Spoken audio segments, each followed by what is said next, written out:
안녕하십니까. 저는 일산 자이더 헤리티지 아파트의 관리소장 김관태입니다. 인사드리겠습니다. 우리 헤리티지 아파트는 하자에 관해서 중대한 시기를 맞고 있습니다. 이 중대한 시기를 우리가 놓쳐서는 안 되기 때문에 제가 이 설명의 자료를 만들어 가지고 우리 소유자님들께 몇 가지 안내를 드리고자 하는 것입니다. 그리고요, 제가 오늘 설명의 과정 속에서 중간중간 하자소송이라는 단어를 사용하게 됩니다. 저는 하자소송을 절대 부추기는 것이 아닙니다. 단지 하자에 대한 소송 부분에 대해서도 우리 소유자님들께서 아셔야만이 하자 업무를 진행하실 수 있기 때문에 사용하는 거니까 그 부분에 대해서는 오해 없으시기를 부탁드리겠습니다. 그리고요, 우리 단지 같은 경우에 하자 합의를 하게 되는데요, 제가 생각할 때는 2025년도 2월 28일 이후에 하자 합의 업무에 임하게 될 것 같습니다. 그리고 하자 합의는 대략 1년 정도의 시일이 소요될 것이라고 예상을 하고 있습니다. 그리고 이제 만약에 소송이 들어간다고 한다면 그 소송은 소송 제기일로부터 우리 단지는 1000세대 이상의 아파트니까 최소 2년 6개월에서 3년 정도가 1심 소송을 하는데 기간이 소요될 것이라고 판단하고 있습니다. 이런 부분들을 참고를 좀 해주시고요. 지금부터 제가 하자 설명을 실시하도록 하겠습니다.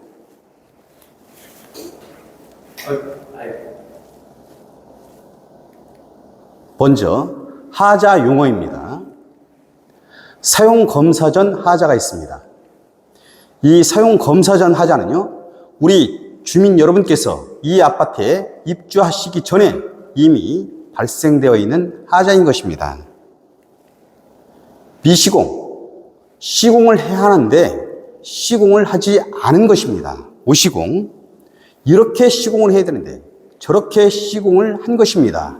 부족시공, 이를테면 5mm를 시공을 해야 되는데 2mm나 3mm밖에 시공을 하지 않은 것입니다.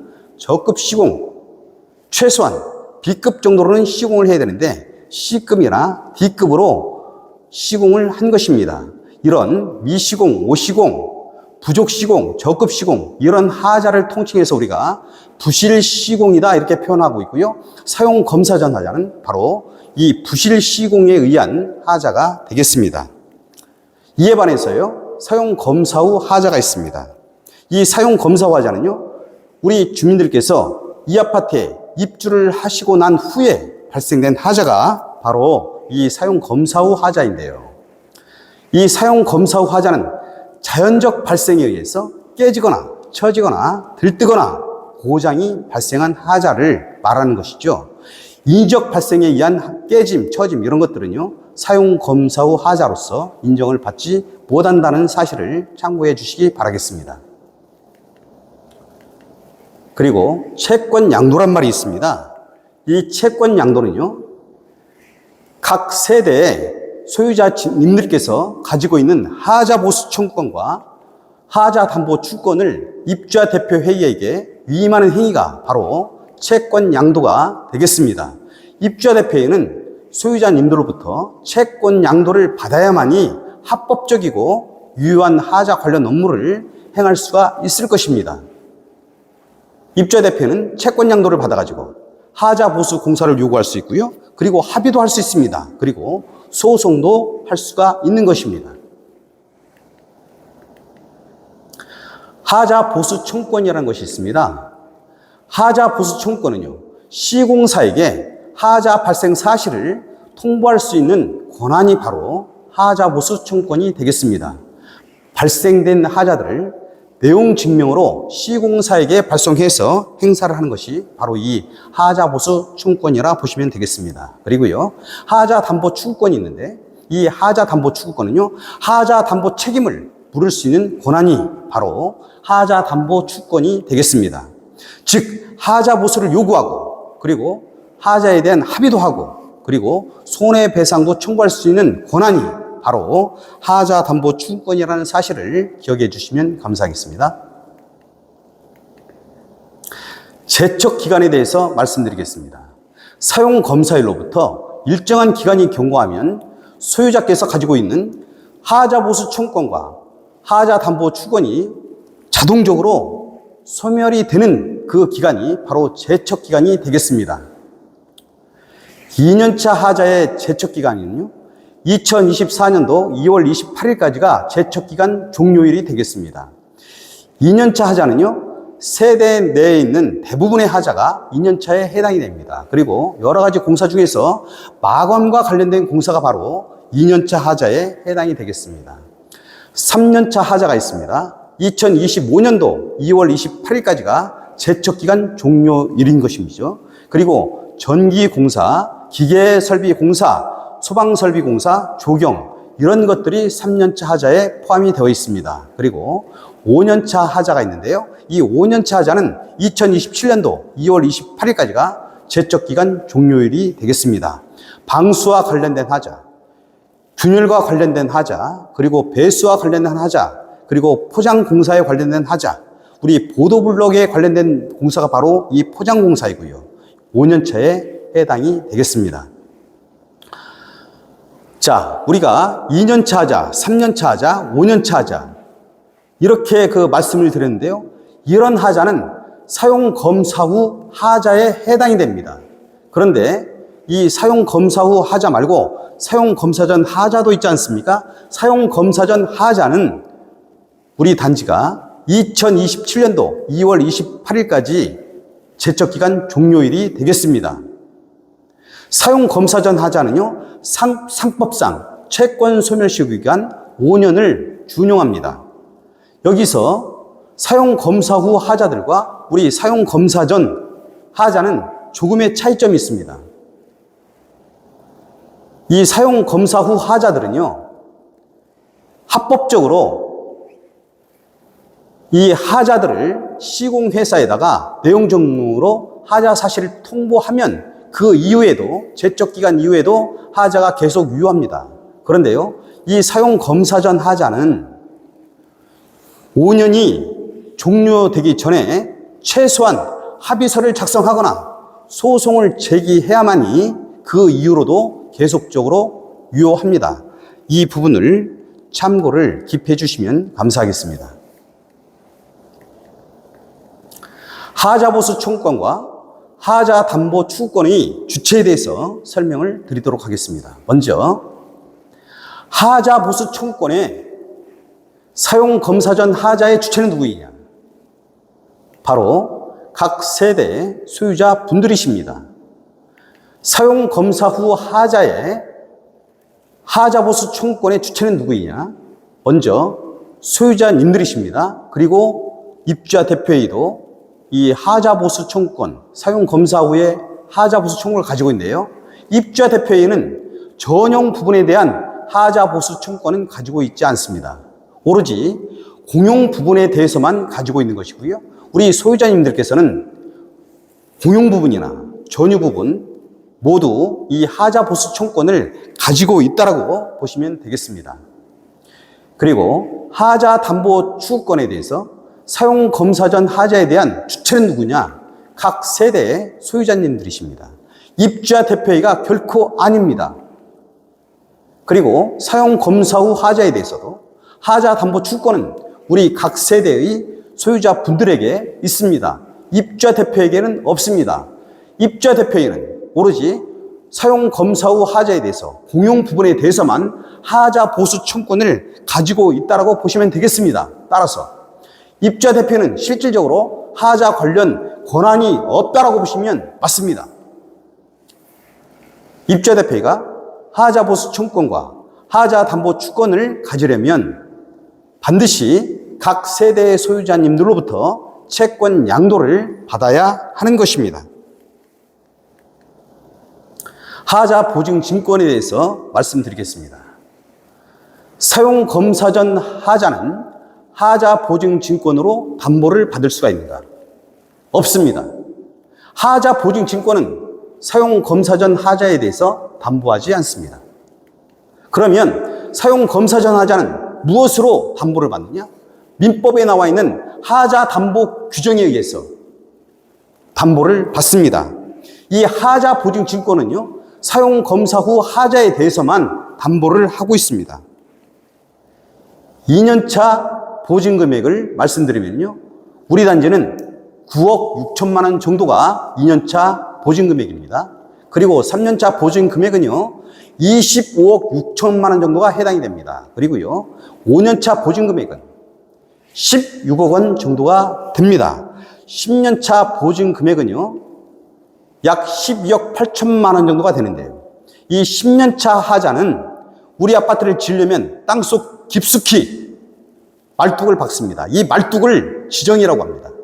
그리고요, 각 동을 올려야 될 거 아니겠습니까? 각 동을 올리려면 콘크리트 기초판을 만듭니다. 이 콘크리트 기초판에 관련된 하자가 바로 이 10년차에 해당이 된다고 하겠습니다. 지정과 콘크리트 기초판 참고를 해주시기 바라겠습니다. 그리고 이 하자 보증 금액은요, 제척기간 내에 합법적으로, 여기서 합법적이라는 말이 상당히 중요합니다.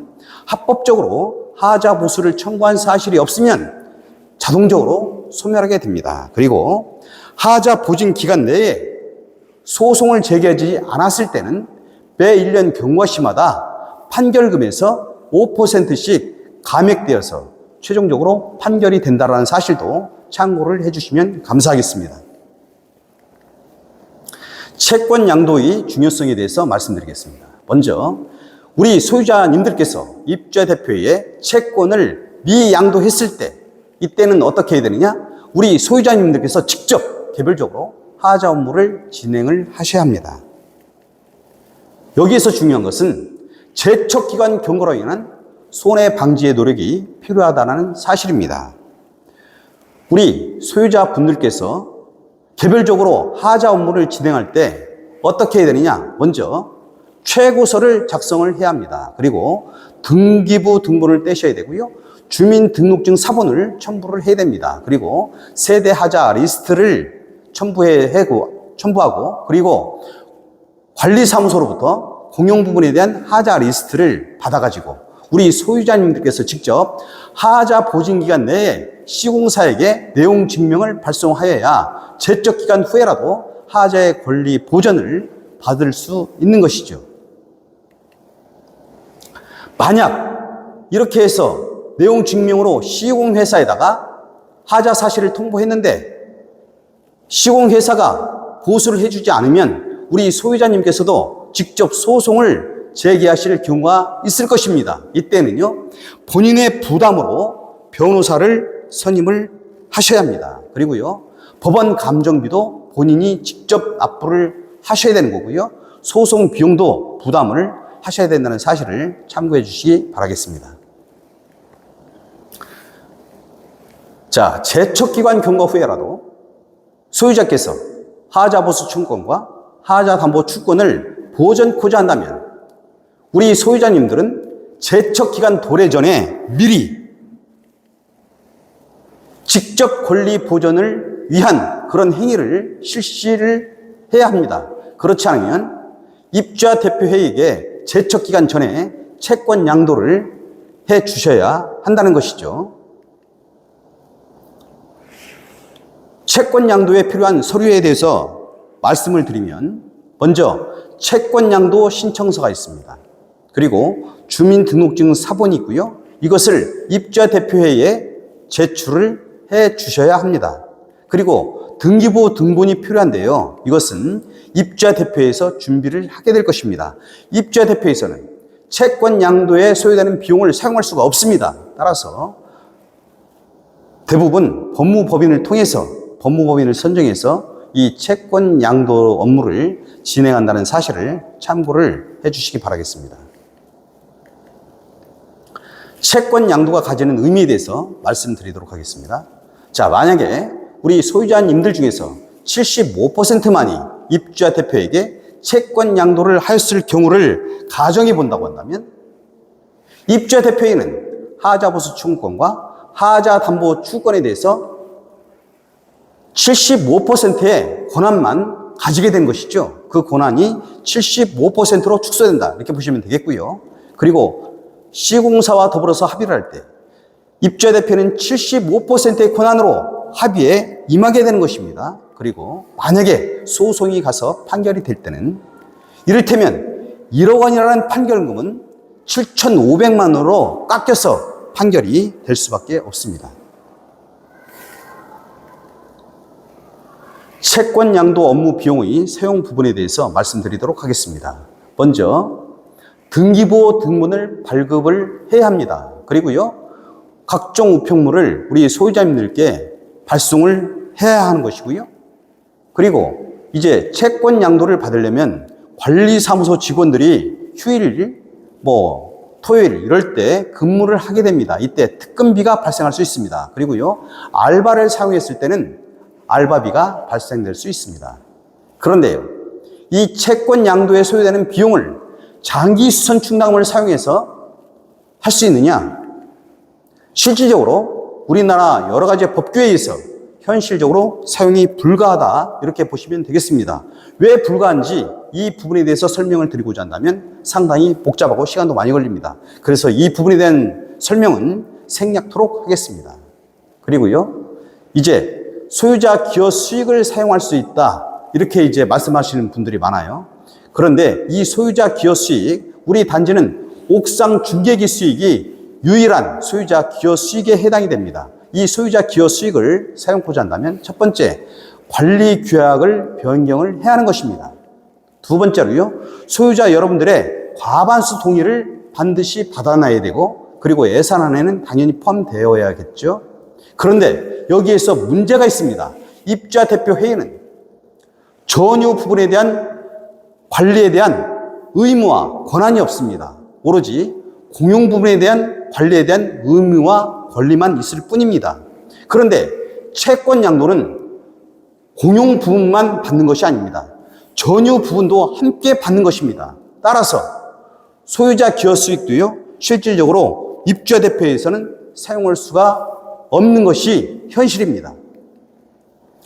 그래서 많은 다른 아파트의 경우에는 법무법인과 계약해가지고 이 채권 양도 업무를 법무법인이 대행케 하고 있습니다.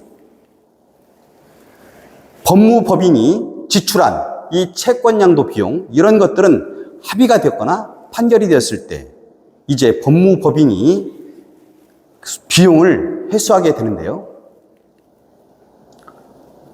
채권 양도 등 권리 보존을 위한 일반적 사례를 말씀드리도록 하겠습니다. 먼저 갑은 입주자 대표 회의입니다. 을은요, 법무법인입니다. 병은요, 하자 진단 업체입니다. 입주자 대표회의는 을과 병이 컨소시엄을 이루게 해서 하자 진단 등의 계약을 체결하게 되는 것입니다. 그러면 을과 병의 수임료가 발생하지 않습니까? 을과 병의 수임료는 후불제로 지급이 될 수밖에 없는 것이 현실입니다. 을과 병의 수임료는요, 하자 보수 공사를 합의를 했을 때에는 시공사 등이 합의 조건으로 을과 병에게 그들의 수임료를 지급하게 될 것입니다. 그런데 소송이 되었을 때는 그 판결금에서 약속된 금액을 을과 병에게 지불하게 될 것입니다. 하자 처리를 위한 입주자 대표회의의 의무에 대해서 말씀드리겠습니다. 소유자분들께서 개별적으로 직접 하자 보수 업무를 진행한다는 것이 어렵습니다.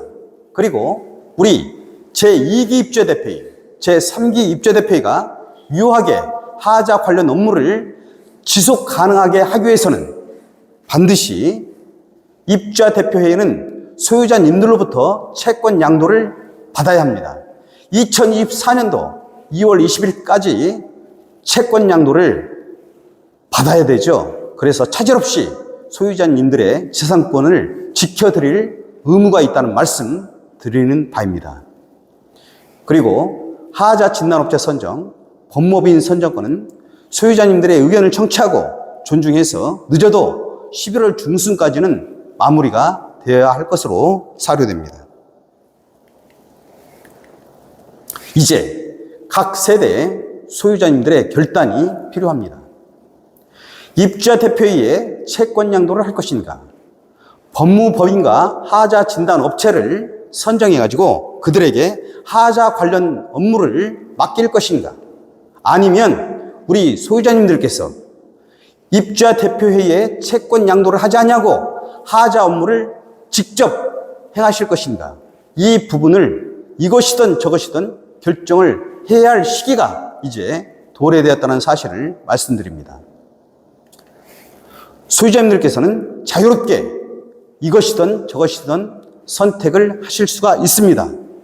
제 설명은 여기서 마치도록 하겠고요. 지금까지 경청해 주셔서 진심으로 감사드립니다. 감사합니다.